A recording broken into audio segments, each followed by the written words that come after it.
criticized the National Health Department, accusing it of failing to absorb medical professionals despite understaffing at the country's health facilities.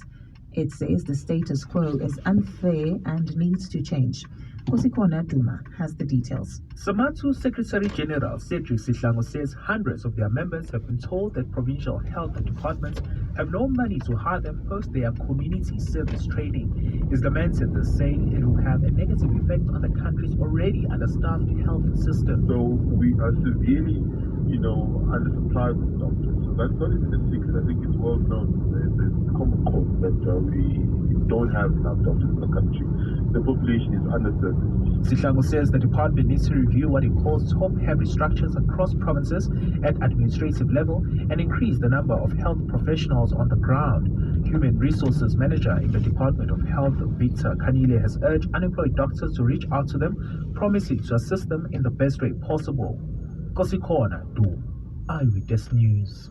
The National Sea Rescue Institute has warned those visiting beaches to swim safely and only at beaches protected by lifeguards.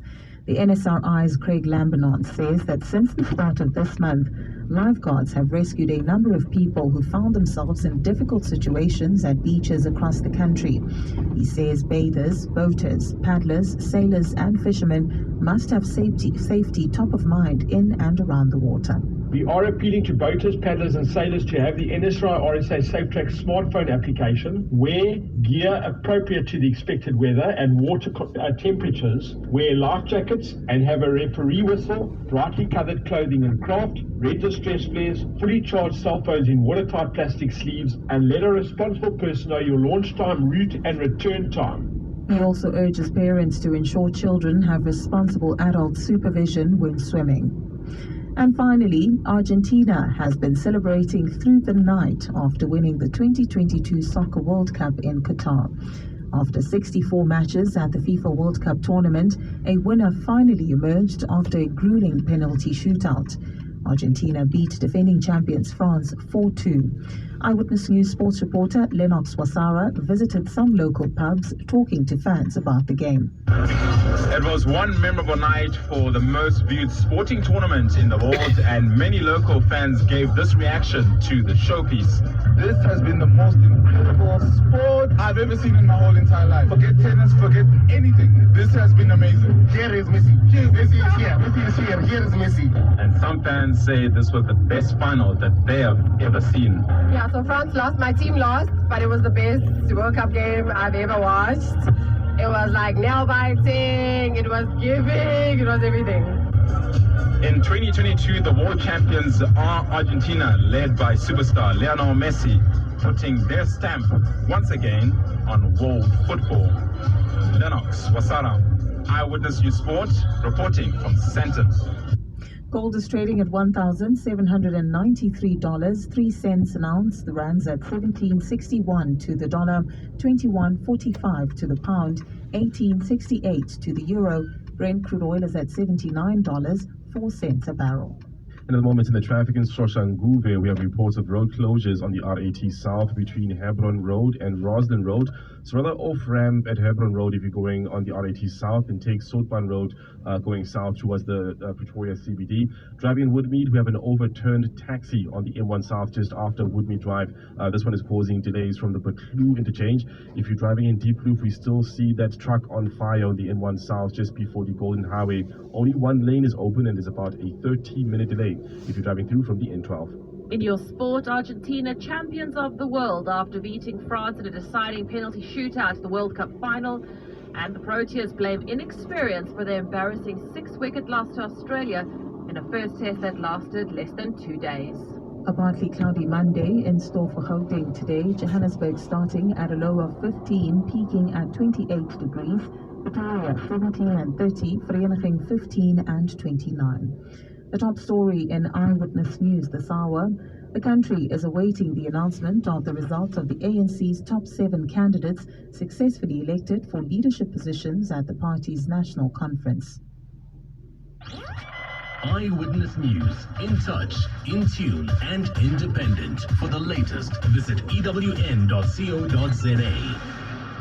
bringing you live updates from the ANC 55th National Conference. You're listening to 702 Breakfast with Bongani Bingwa. You are, it's 10 minutes after 7 o'clock. I suppose one of the questions that we're all going to be asking one way or the other, right? Whether you're reflecting on the World Cup or even indeed what is expected to be announced by the African National Congress a little later on, is how do you deal with crushing disappointment? How do you deal with an outcome that changes your life? Your life could have gone direction A and it's now going to go direction B. I think one of the pictures that is certainly going to be sent around the world is the image of one Kylian Mbappe being consoled by the French president Emmanuel Macron on the field of play yesterday after that result, of course, not going France's way. And he had done everything. He had done everything to get his side to the trophy, to the lifting of the trophy. But last night, it absolutely was not to be. How do you deal with that kind of disappointment? And that's certainly going to be one thing to contend with for those not on the winning side of what is going to emerge here at Nasrec a little later on. We're expecting, of course, the announcement of the top 7 to be announced a little later on, the result of that top 7 to be announced a little later on. There's been also a lot of movement behind the scenes, including, of course, the chairperson of the ANC in KZN reprimanding delegates, those who were quite disruptive on Friday as President Ramaphosa delivered his political report. You may have heard some of the drama on Saturday. John Perlman and Mandy Wiener were on air when a crowd of about 300 delegates were making all sorts of noises, including, of course, a video that is circulating on Twitter even at the moment, where the ANC national chairperson, Gwede Mantashe, was being heckled by delegates who were telling him, "You are not coming back." I mean, he was once, when he was Secretary General, possibly if not one of the most powerful politicians in the country. Have a listen to this exchange. It mostly is in isiZulu, but I'll translate, and it's not very long.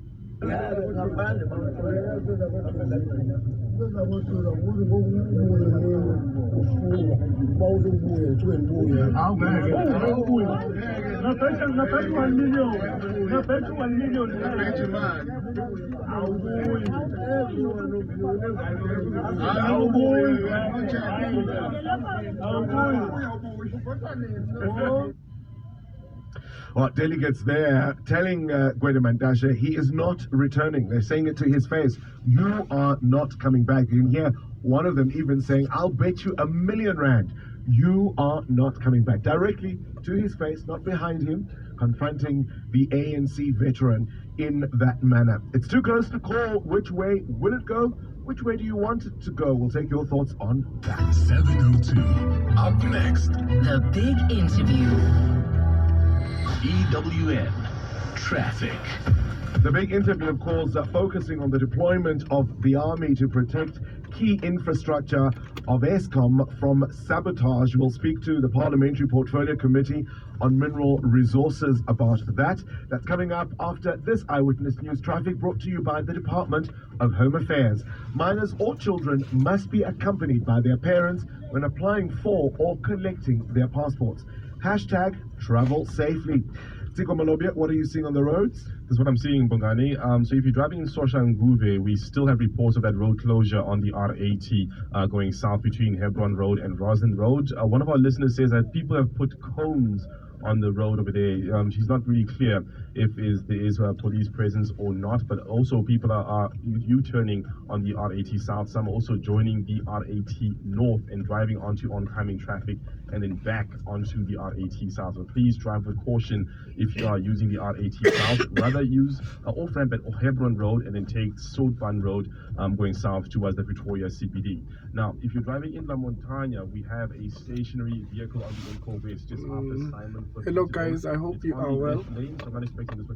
Just imagine, in Woodmead, we have reports I'm in a taxi rank M1 South just after Woodmead Drive. and I don't think I'm supposed to be here. The look that they are giving me, That vehicle, that truck on fire is now being extinguished. So anything is possible. They can arrest me, and it's about a 13-minute delay. since I'm not driving a taxi. This is a private car, and I'm not supposed to be here. So I want to document this place. Yeah, look at how dirty it is. To intensify the security measures on the issuance and collection of Welcome to South Africa. It is now mandatory Welcome for people to collect to the country that is being governed by the ANC. Extremely dirty. This is a taxi rank. You can see everywhere you turn, There is nothing called an there's a emergency taxi. passport. We only issue a handwritten document available to a South Like African thousands stranded in and another thousands country. of This taxi, document simply allows them thousands to come of home. minibuses. Visit dha.gov.za to find out more. So, Department yeah. of Home Affairs. We care. 702 The Big Interview. with Bongani Bengwa.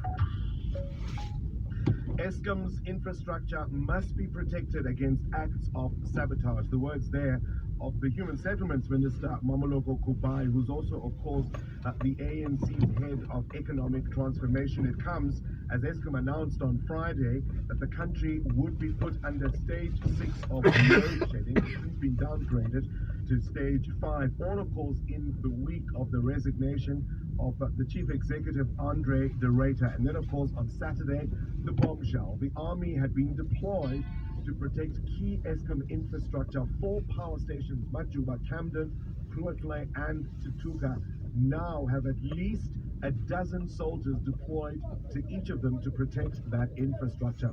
We're joined now by the chairperson of the Portfolio Committee on Mineral Resources and Energy, Sahlulele Luzipo, who welcomes this deployment. A very good morning to you. Please subscribe. For Bye-bye. your time.